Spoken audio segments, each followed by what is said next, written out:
The silence in the Grand Hall of the Geneva Medical Summit was deafening. 2,000 of the world's most expensive suits and white coats were staring at the stage, mouths slightly open, confusion rippling through the crowd like a wave. They were expecting Dr. Adrian Sterling, the billionaire CEO of Sterling Dynamics, to present the year's findings. Instead, standing at the podium, adjusting a microphone that was set too high for him, was a black man in his 60s. His hands were calloused, his posture was humble, and though he wore a tuxedo, he looked like a man who was more comfortable holding a broom than a laser pointer. "My name is Elias," he spoke, his voice trembling slightly before finding its steel. "Most of you don't know me. But you know the trash cans I empty in your labs. And today, I'm going to tell you why you've been looking for the cure in the wrong place. What happened next would change modern medicine forever. But to understand this moment, we have to go back 6 months. Back to the night the mop bucket spilled. Elias Thorne was invisible. That was the primary requirement of his job at Sterling Dynamics. He was the night shift head of sanitation. He arrived at 6 p.m. when the junior researchers were leaving, and he left at 4 a.m., just before the senior directors arrived with their lattes. For 5 years, Elias had buffed the linoleum floors of the Level 4 biocontainment wing. He knew the rhythm of the lab. He knew the smell of ozone from the centrifuges and the hum of the sequencers. But the scientists saw him as part of the furniture. If they acknowledged him at all, it was to complain that a trash bin hadn't been emptied fast enough. "Hey, you. Cleaner," Dr. Holloway, the lead researcher, had snapped one evening. "You moved my chair.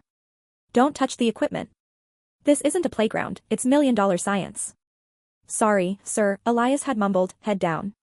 "Just getting the dust." Dr. Holloway didn't know that Elias had a master's degree in organic chemistry from the 1970s. He didn't know that Elias had been a top researcher at a smaller firm before his wife got sick, before the medical bills crushed them, and before the systemic barriers of the industry pushed him out of the lab and into the janitorial closet. Elias took the job at Sterling because it paid for his insulin and kept him close to the science he loved. The lab was currently in crisis mode. They were fighting APEX-A4, a rare neurodegenerative disorder. It was aggressive, attacking the nervous systems of children. The pressure was immense because the first human trial was failing, and the primary patient was Maya Sterling, the 8-year-old granddaughter of the company's owner, Adrian Sterling. Every night, Elias watched the white boards.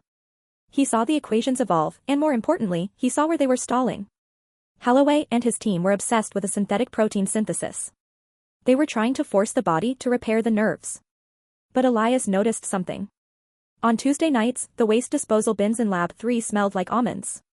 It was a specific chemical reaction occurring in the disposal units where the failed cultures were dumped.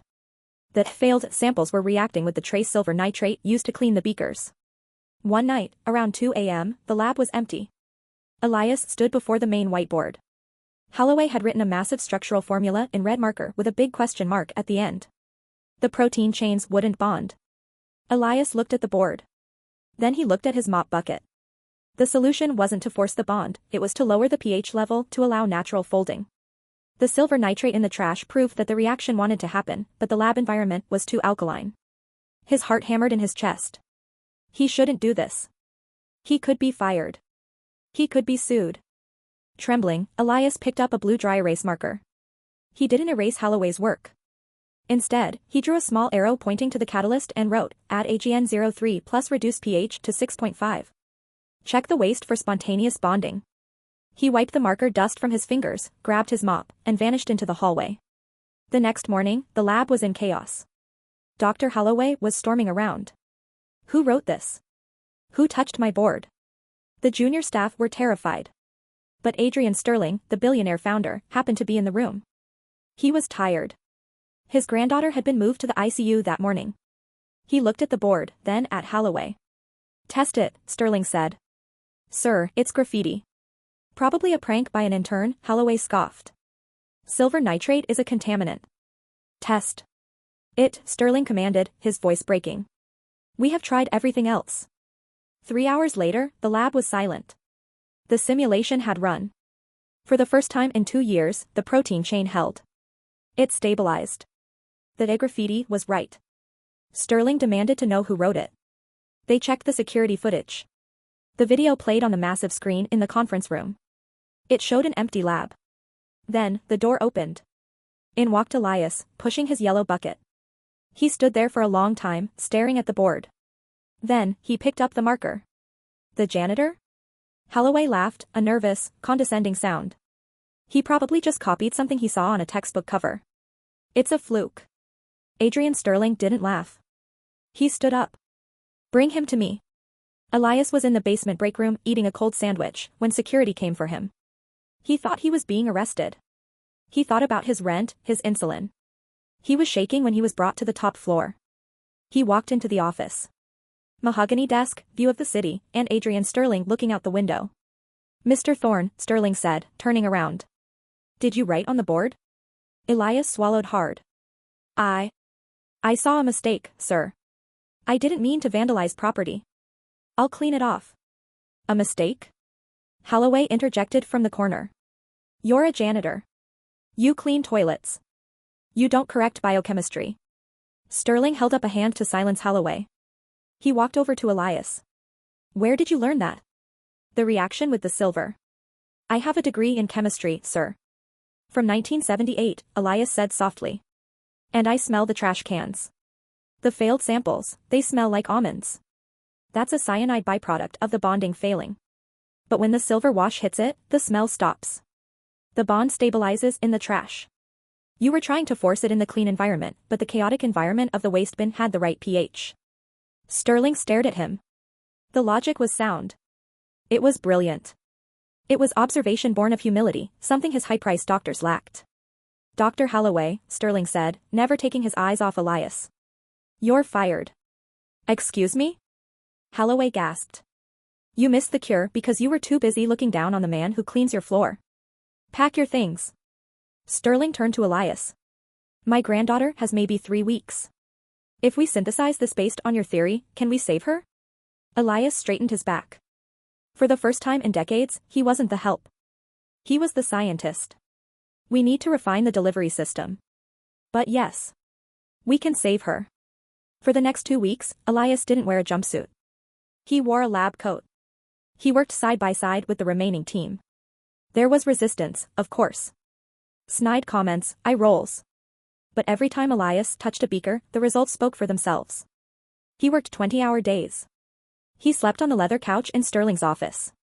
They synthesized the serum. They named it Thornium, a name Sterling insisted on, though Elias tried to refuse. They administered it to Maya Sterling on a rainy Tuesday. The entire company held its breath. For 48 hours, nothing happened. Elias sat by her bedside, watching the monitors. He held the hand of the little girl who was the same age his daughter was when he couldn't afford to save her. He prayed. On the third morning, Maya woke up. Her tremors were gone. Her vitals stabilized. The cure worked. Which brings us back to Geneva. The medical summit. Adrian Sterling had been invited to accept the Humanitarian of the Decade award for curing Apex 4. The medical community was buzzing, waiting to hear the genius behind the breakthrough. When Sterling took the stage, he looked at the heavy glass trophy. I am a fraud, Sterling told the crowd. A gasp went through the room. I threw money at a problem.